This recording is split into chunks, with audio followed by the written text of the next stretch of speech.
Chapter 4. Isang araw, mayroong bisitang dumating at hindi ito inaasahan ni Isay. Binuksan niya ang pinto at silin siya ang kanyang nabungaran. Si Marcel, mataring niyang tanong. Nasa kwarto, tulog. Formal niyang sagot. Bigla napatingin si Lindsay sa maumbok niyang tiyan at agad naman nakaramdam ng sobrang selos ang bisita. Bigla ito nagalit sa nobyo at kay Isay. Marcel! Pasigaw niyang tawag sa kanyang nobyo sabay tulak niya sa buntis at may kalakasan nito. Napasigaw si Isay nang ma-outbalance siya'y bumagsak sa sahig. Nagpatuloy si Lindsay at sinugod sa kwarto si Marcel. Narinig naman ni Marcel ang sigaw ni Lindsay at ang daing ni Isay. Pero ang buntis ang kanyang napagtuunan ng pansin. Dali-dali siyang lumabas mula sa kanyang banyo at nakasalubong niya ang nobya. Marcel! Please Hindi natapos sa kanyang sasabihin dahil kinabig niya to upang makadaan sapagkat nakaharang si Lindsay sa pintuan. Galit na galit to nang hindi siya pinapansin ni Marcel at sinundan niya to. Isay! Bulala si Marcel at napatakbo sa kinaroroonan nito. What's the matter with you? Bulyaw ni Marcel sa nobya. Dahil wala naman siya nagawang kasalanan. Pinatayo niya si Isay ngunit bigla tong namilipit sa sobrang sakit ng kanyang tiyan. Nakaramdam siya na may mainit na likod ang gumagapang sa kanyang mga hita. Dugo! Gulat niyang bulala sa tagat itong natakot. Marcel, tulong! Sandautal niyang sambit. Isay! Gulat naman ang tugon ni Marcel na makita niya ang dugo sa palad ng buntis. My God, ano pa nangyayari? Pag-aalala tanong ni Marcel sa kanya. Itinulak ako ng nobya mo. Ang sakit! Mangiyak-ngiyak ng tugon at napasigaw dahil sobrang sakit na ng kanyang tiyan. Dadaling kita sa ospital, Isay. Sandali, kukunin ko lang ang susi. Tarantang sabi nito at patakbong pumunta sa kanyang kwarto. Hindi pa tayo tapos. Galit niyang sabi kay Lindsay nang madaanan niya to. Tulala to dahil sa kanyang ginawa at nakaramdam to ng takot. Get out! Get out! Sigaw niyang pagtataboy sa nobya sapagkat isarado niya ang kondo. Patakbo naman na lumabas si Lindsay at dala ang takot sa kanyang ginawa dahil nag-aalala to na baka ipakulong siya. Kumapit ka sa aking leeg, Isay. Utos niya sa namumutlang buntis.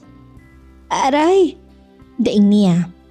Kahit may kabigatan si Isay ay hindi ito pinapansin ni Marcel dahil mahalaga sa kanya ang buhay ng sanggol. Malapit na tayo, Isay. Turan niya rito. Kahit doktor si Marcel, bigla siyang nataranta at kinabahan sa nangyari kay Isay. At sobrang kanyang pag-aalala sa mag-ina. Hanggang sa nakarating sila ng ospital at agad silang sinalubong ng mga nurses. She's 7 months pregnant.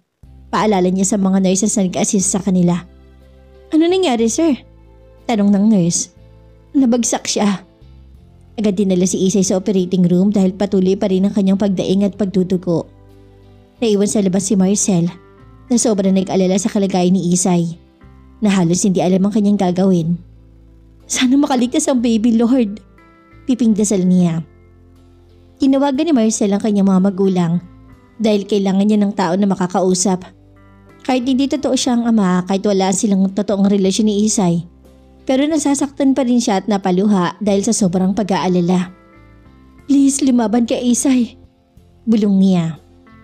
Dok, kumustang mag-ina? Agad niyang tanong na lumabas ang isang doktor mula sa operating room. Sad to say, I'm sorry. We did everything but the baby did not survive. Doctor said. How's the mother, doctor? Malungkot niyang tanong. Stable lang kanyang kalagayan pero hindi pa niya alam na wala ng inyong anak. Dahan-dahanin mo na lang ang pagsabi para hindi mabibigla. Pahayag nito at pagkatapos ay umalis na ang doktor.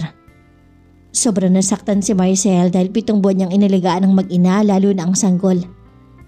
Nailipat na si Isay sa pribadong kwarto at siya naman ay nasa gilid ng pasyente at malungkot niyang pinagmamasa ng walang mali na si Isay. Mga daing ni Isay nang magkamali siya. Isay, hinawakan niya mukha nito. Marcel, kumusta ang aking anak? Pabulong niyang tanong. Matagal bago nakasagot si Marcel dahil iniisip pa niya kung anong kanyang sasabihin. Isay, magpahinga ka muna. Pag-iba niyang tugon. Kumusta ang anak ko, Marcel? Pag-ulit niyang tanong. Isay, wala na ang baby. Pabulong niyang tugon. Ano? Bakit? Gulat niyang tanong Turan at agad na napagulhol dahil hindi niya matanggap na mawala ang kanyang anak sa isang iglap. Isay, tama na. Baka ano pa mangyari sa iyo niyan? Pahayag nito. Tumagilid si Isay at tinalikuran si Marcel at lihim niyang pinagpatuloy ang pag-iyak. Pinabayaan na lang muna niya to dahil ramdam niya ang sakit sa puso nito. Sumapit ang hapunan at niyaya niya si Isay na kumain. Wala akong gana, Marcel. Tugon niya rito at tumalikod. Pero kailangan mong kumain para lumakas ka. Pag-aalala niyang saad. Ngunit hindi ito kumibo at nagtulog-tulugan. Subalit ang kanyang mga luha ay patuloy pa rin sa pag-agos. Isay, please. Kahit konti lang. Pagmamakaawa nito rito. Ayaw naman ni Isay na magtampo si Marcel sa kanya kaya pilit siyang umupo na hindi nagpapatulong. Maagap naman siyang inalalayan ni Marcel. Susubuan na kita.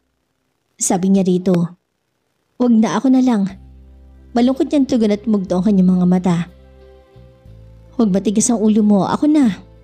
He said at napilitang ibuka ni Isay ang kanyang bibig nang subuan siya nito. Salamat. Para kay Isay ay masakit at mahirap tanggapin na wala na ang kanyang anak. Na siya nagpapalakas sa kanyang loob upang matupad ang kanyang mga pangarap.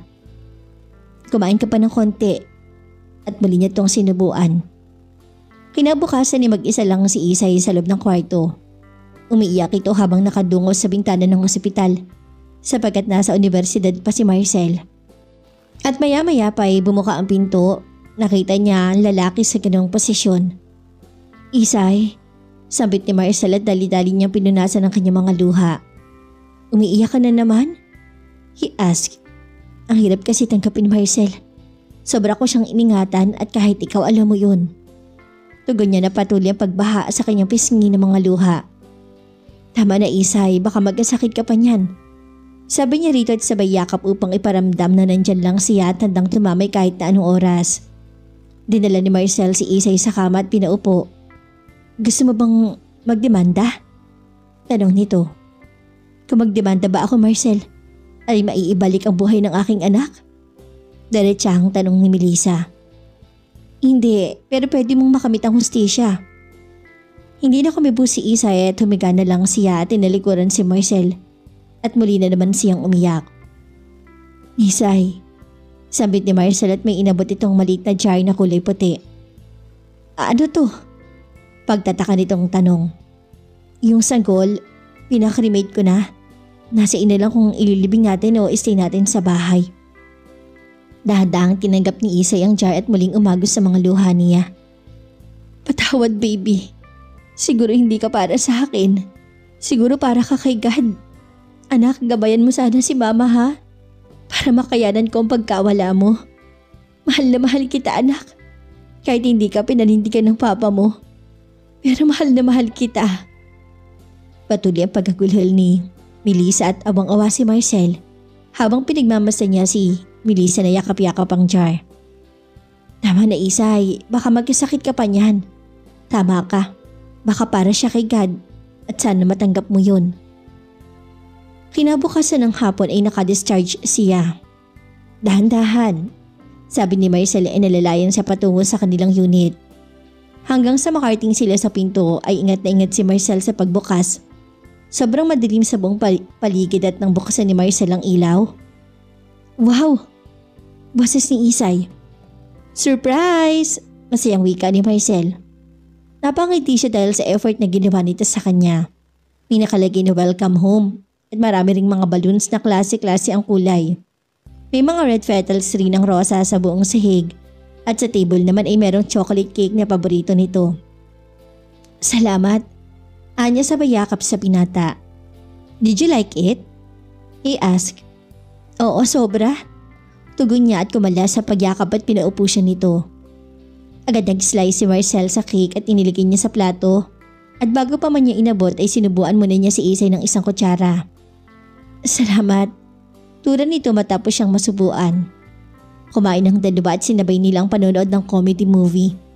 Lahat ng effort ni Marcel ay sinigurado niyang mapangiti si Isay upang madali niyang makalimutan ang sakit na dinaanan. Kahit sa oras ng Nang tulugan ay nandun pa rin si Marcel at na umaalalay sa kanya. Good night, Isay. Good night, Marcel. Tugon niya at lumabas na ang binata. Kinabukasan, maagang tumawag ang mga magulang ni Marcel at sinabing paparating sila. Pagkatapos sila mag-usap ay dali-dali siyang bumangon at patakbong pinuntahan si Isay sa kanyang kwarto. Isay? Isay! Pukaw niya rito. Bakit? Gulat niyang tanong at napabalikwas ng bangon. Bilis, lumipat ka sa aking kwarto dahil paparating sila, Mommy. Ha? Sige. Tugon niya pero bago pa man siya makatayo ay maagap na siyang binuhat ni Marcel at halos itakbo sa kanilang kwarto. Pagkababa niya kay Isay sa kama ay dali-dali naman. Siyang bumalik sa kwarto ni Isay at kinuha ang lahat ng damit kasama ang kanyang mga personal na kagamitan. Sinigurado ni Marcel na walang natira kahit isa dahil ayaw niyang magduda ang mga magulang sa kanila. Dahil sa kilos niya na parang King Koy at takbo dito takbo doon, napatawa si Isay na hindi sinasadya. Bakit mo ko tinatawanan? Tanong nito. Hindi niya napansin na bra at panty na pala ni Isay ang kanyang hinawakan. Napatawa lang, para ka kasing King Koy. Tugon niya na nakangiti pa rin. Ah, ganun. Anya at tumayo to nang mapansin niyang bra at panty pala ang kanyang hawak at agad niya tong sinuot at ang panty ay kinuha niyang sombrero. Sabay kanta at sayaw. Ang modelong Charing.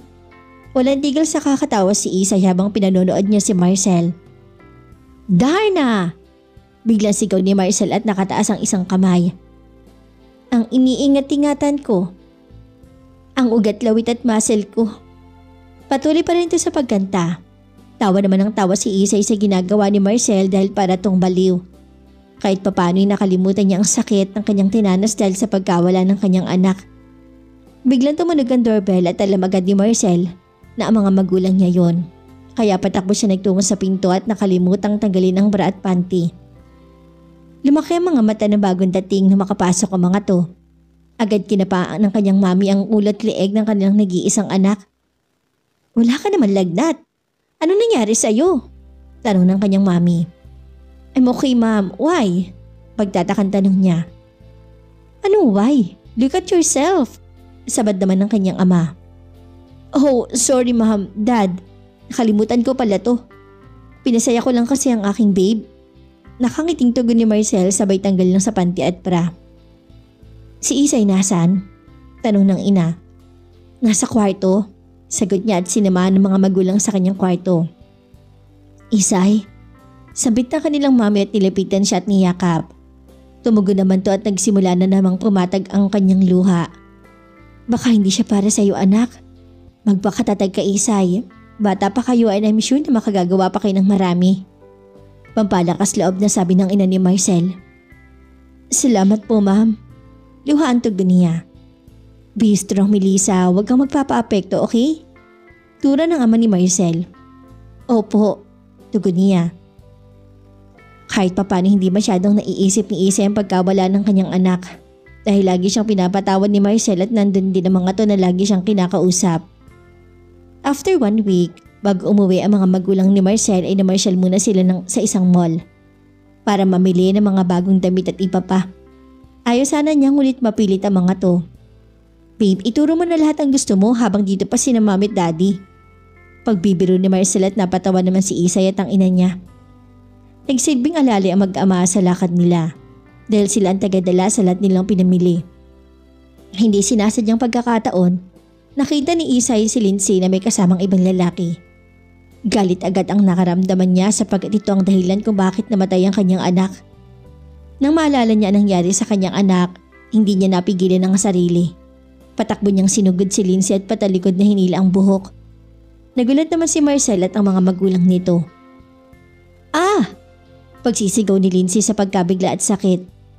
Nang humarap ito ay agad na pinagsasampal ni Isay. Hayop ka! Demonyo ka! Pinatay mo ang anak ko! Hayop ka! Walang tigil yung pinagsasampal sa mukha ito at kaliwat kanan niyang kamay ang tumapo sa pisngi ni Lindsay. Patakpong lumapit si Marcel para sana awatin si Isay. Bagkus ay huli na.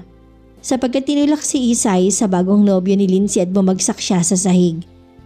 Gago ka! Galit na sinuntok ni Marcel ang lalaki tumama ito sa mukha. Buti na lang at naawat agad siya ng kanyang daddy. Dahil hindi pa humupa ang galit ni Isay ay muli siyang tumayo at sinugod na naman si Lindsay. Hindi ba matapang ka? Halika't magtutuos tayo. Pahayag ni Isay at hinila niya ang damit ni Lindsay. Sigaw naman ng sigaw ito. Isay, tama na! Malumanay na awat naman ng kanilang mami at niyakap siya. Idedemanda kita! Sigaw ni Lindsay. Kriminal! Tugon naman ni Isay. Sino ba yan? Nagtatakang tanong ng ina ni Marcel. Siya ang babae naghahabol kay Marcel at siyang pumatay sa aking anak. Luha ang sumbong ni Isay. Tapos ngayon, ikaw pang may gana na magdemanda? Pasalamat ka pala dahil yan lang ang natanggap mo mula kay Melissa. Kung tutuusin, pwede ka naming ipakulong. Gigil sa galit ang ginang. Ano? Magdemanda ka? Gusto mo samahan pa kita? Matapang na hamon ni Isay. Hindi nakaimik si Lindsay at nanatili lang itong nakatayo. Halika na babe. Inilalayan ni Marcel si Isay at umalis na sila. Dahil sa natuklasan ng bagong nobyo ni Lindsay ay nagalit ito sa pagsisinungaling niya at iniwanan siyang walang pasabi at naiwang nakatulala pa rin si Lindsay. Uminom ka muna ng tubig, Isay. Tura ng ina at inabutan siya ng tubig sabay haplos sa kanyang likod. Salamat ma, pasensya na po kayo sa iskandalo kanina. Hindi ko lang po mapigilan ang aking sarili. Pahayag niya at maagap namang hinawakan ni Marcel ang kanyang palad. Ang importante nakalabas ang sama ng iyong loob. Pagtatanggol ni Marcel, huwag ka mag-alala Melissa. Naintindihan ka namin. Anang ina nila. Hanggang sa makarating na sila sa kondo. Pumasok ka muna ng kwarto, Isay. Magpahinga ka muna.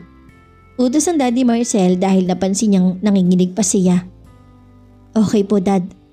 Sinamahan naman siya ni Marcel sa kwarto. Okay ka lang ba? Tanong nito habang magkatabi ang dalawa na umupo sa kama. Hindi sumagot si Isay at bigla tong yumakap sa kanya. Alam ni Marcel na umiiyak ito kahit walang boses ang kanyang iyak ay napansin pa rin niya to. I'm sorry Isay.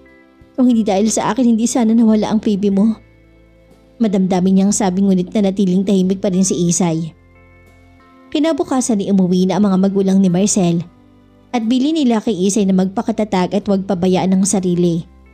Tumulong na rin ang magulang ni Marcel sa pag-aaral niya at pinangakuan na susuportahan nila si Isay sa kanyang pagkolehiyo.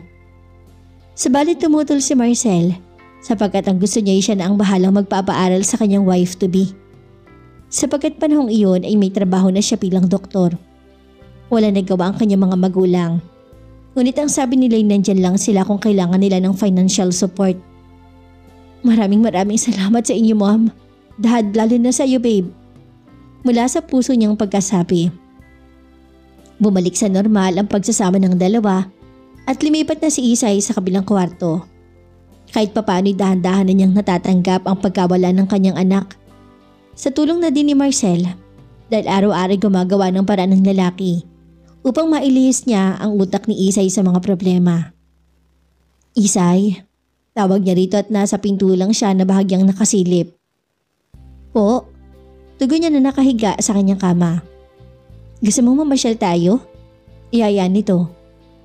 Di ka ba busy ngayon? Balik tanong niya rito. Hindi, free ako ngayon. Okay, sige. Nakangiti nitong tugon at dali-daling bumangon para magbihis. Pumasok rin si Marcel sa kanyang kwarto para makapagpalit ng damit. Nang lumabas sila sa kanilang kwarto ay parehong lumaki ang kanilang mga mata. Dahil hindi sinasadya na magkapareho ang kanilang mga damit. Lakos na kulay pula at yun ang pinili ng mami ni Marcel sa last shopping nila. Pareho napangiti ang dalawa at nag-high five. Hanggang sa nakasakay na sila sa kotse. Saan mo gusto, Isay? Tanong nito. Saan ba ang masayang puntahan? Balik tanong naman, Mia.